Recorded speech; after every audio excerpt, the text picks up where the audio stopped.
Assalamualaikum warahmatullahi wabarakatuh. Para pemirsa, di dalam Al-Quran itu ada rambu-rambu yang diberikan oleh Allah untuk kehidupan. Salah satu bunyinya itu adalah wa makaru wa makarallah wallahu khairul makirin. Mereka berbuat makar kepada Allah, Allah pun membuat makar terhadapnya, dan tipu daya Allah adalah yang paling baik.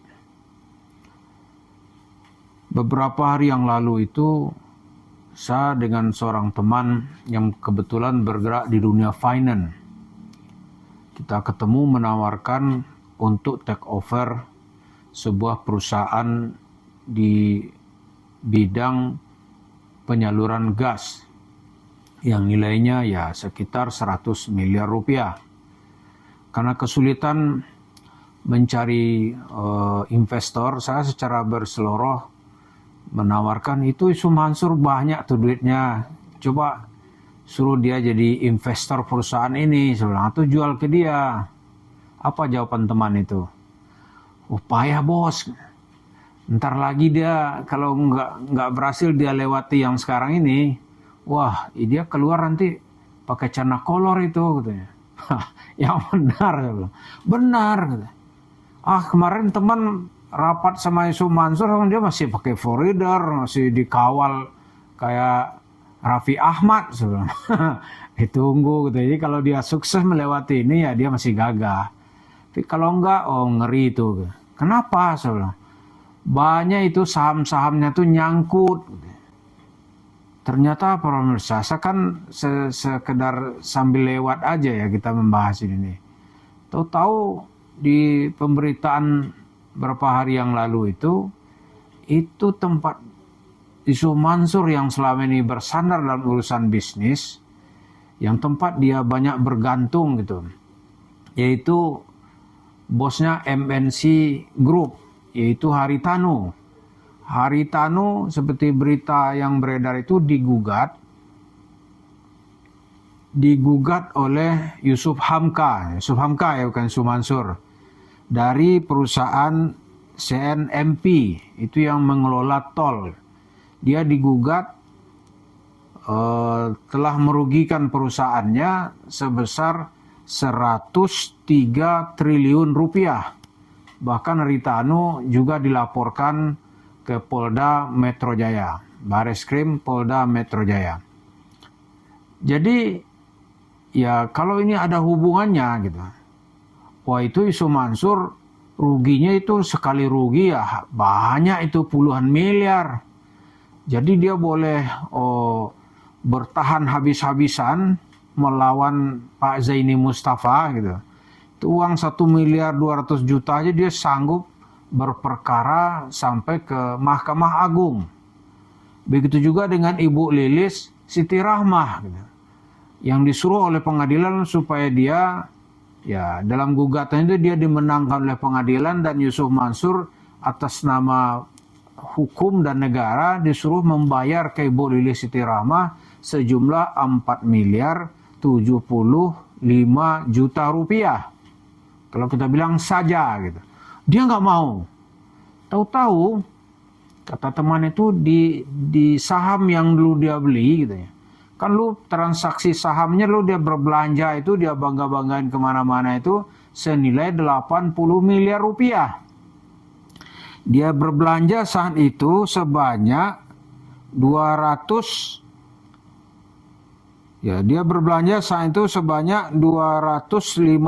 juta lembar saham. Ya kan?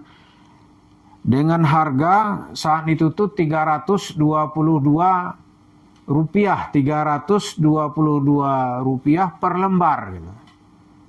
Tapi sekarang saham itu, saya cek tadi itu saham tuh longsor harganya itu, atau nyungsep kalau bahasa orang kitanya, sekarang tuh harganya hanya 50 rupiah saja gitu. Jadi Isu Mansur per lembar itu, kalau memang cerita teman ini benar, cuma gini-ginian ini kan masih rahasia di bursa efek, kita nggak bisa mengecek langsung gitu.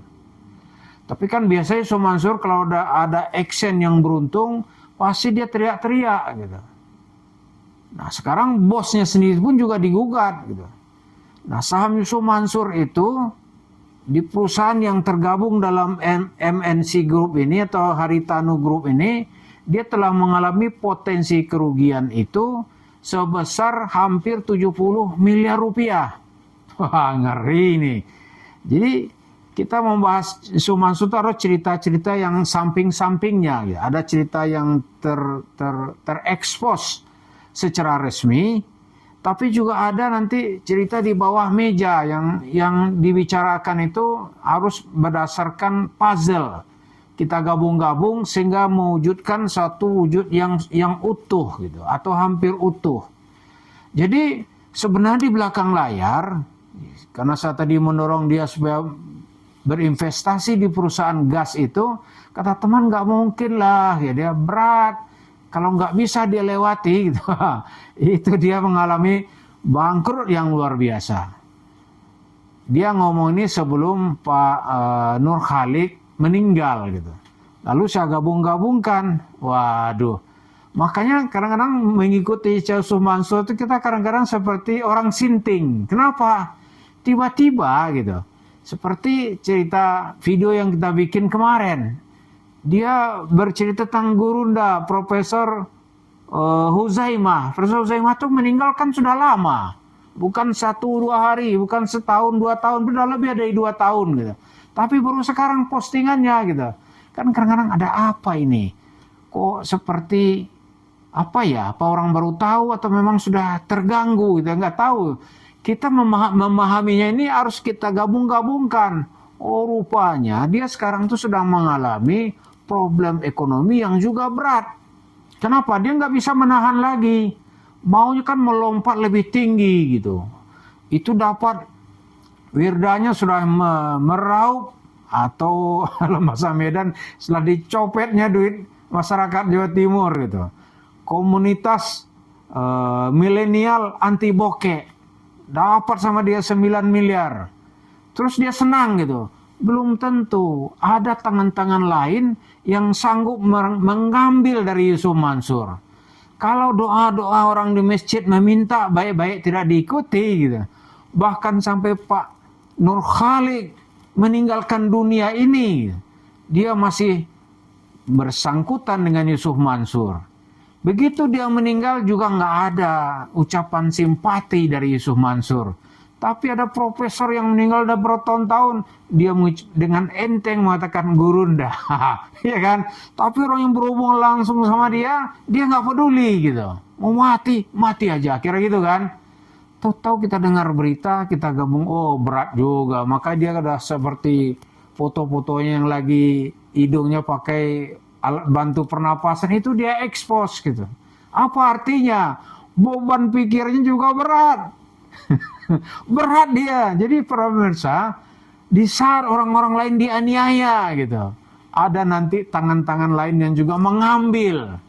Kalau itu benar, waduh, itu mengerikan sekali gitu. Bisa-bisa jantungnya copot gitu. Karena yang 1 miliar, 2 miliarnya dia sanggup bertahan, membayar pengadilan, gitu kira-kira kan. Membayar calo-calo di pengadilan supaya menang. Tapi ada yang nggak bisa dia tahan gitu. Tangan-tangan halus yang namanya berjalan di bursa saham. Oh nggak sanggup dia.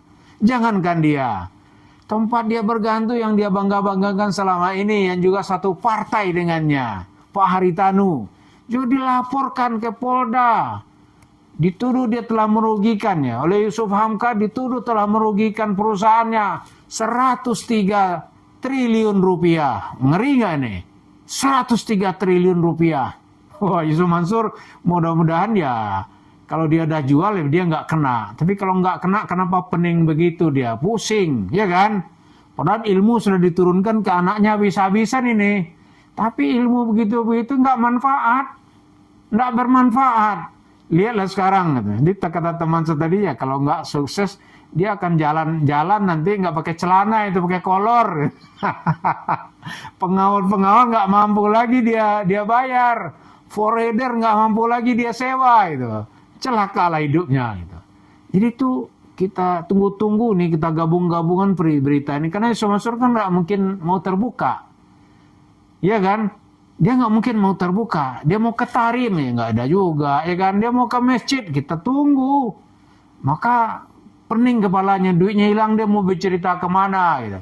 Dia kan nggak mungkin lagi bercerita, ada malaikat diutus Tuhan untuk mengambil, ada malaikat diutus untuk mencuri uang saya, kan nggak bisa lagi dia gitu-gitu, diketawain orang gitu. Itulah sekarang ini di bulan Ramadan berita-berita yang muncul ini, ya di satu sisi kita sedih ya, ke orang-orang yang berhubungan Yusuf Mansur semua menderita. Tapi di sisi lain ada tangan-tangan yang bekerja untuk merampas harta dari Yusuf Mansur ini.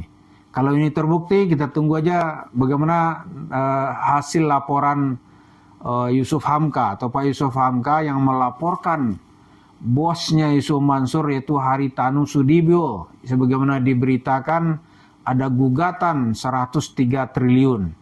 Nah, di dalam saham-saham yang dibeli Yusuf Mansur itu mungkin dia belum jual itu. Dia telah mengalami potensi kerugian itu 60 miliar rupiah, 60 miliar rupiah. 60 miliar rupiah. Dan kalau ditambah oleh hakim nanti dimenangkan Ibu Lilis Siti Rahmah, waduh makin rungkat dia tuh. Kemana-mana dia sudah panik dan linglung. Mari kita ikuti terus bagaimana balasan dari Allah itu ternyata benar-benar nyata di dunia ini. Terima kasih. Jadi alasan warung stick and shake yang dia bangga-banggakan nanti bisa terjual semuanya. Mari kita lihat. Terima kasih. Assalamualaikum warahmatullahi wabarakatuh.